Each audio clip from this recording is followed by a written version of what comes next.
membaca berita Anda pada hari ini dalam saluran Info Sabah. Bagus, bah. Dalam radio Kupi-Kupi FM, kita juga ini.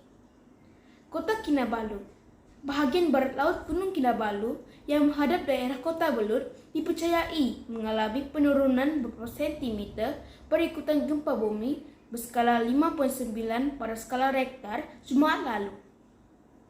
Pengarah Pusat Penyelidikan dan Inovasi Universiti Malaysia Sabah UMS, Profesor Dr.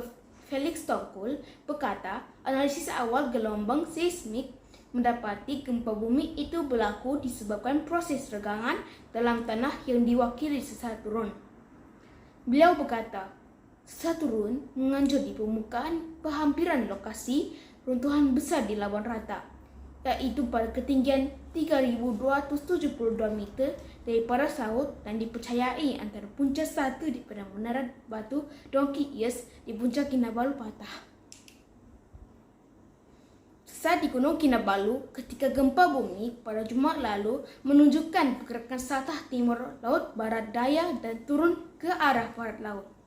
Akibat sesar itu, ketinggian Gunung Kinabalu di bahagian barat laut dijangka berkurangan beberapa sentimeter, katanya kepada Berita Harian.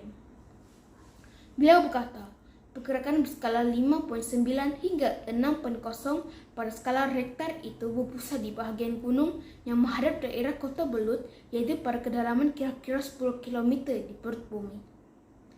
Selain sesar utama, katanya, beberapa sesar kecil turut terbentuk berhampiran satah sesar utama di Gunung Kinabalu menyebabkan pergerakan tambahan yang menghasilkan gempa susulan.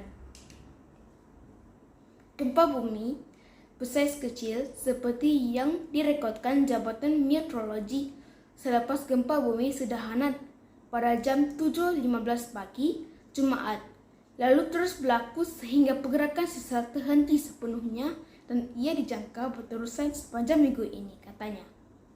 Mengulas lanjut, beliau yang juga Fellow Akademi Sains Malaysia ASM berkata pusat gempa susulan boleh berlaku di lokasi berbeza berikutan pergerakan dalam bumi yang menjalar dari suatu sesar kecil ke sesar kecil yang lain.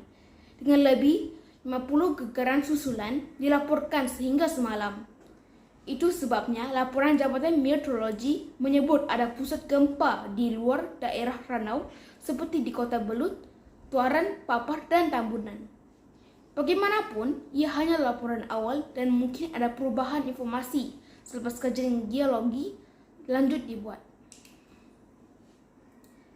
Dari segi kekuatan gempa susulan, kita meramalkan magnitudenya tidak mencecah atau melebihi kekuatan gempa bumi yang direkodkan pada Jumaat lalu, katanya.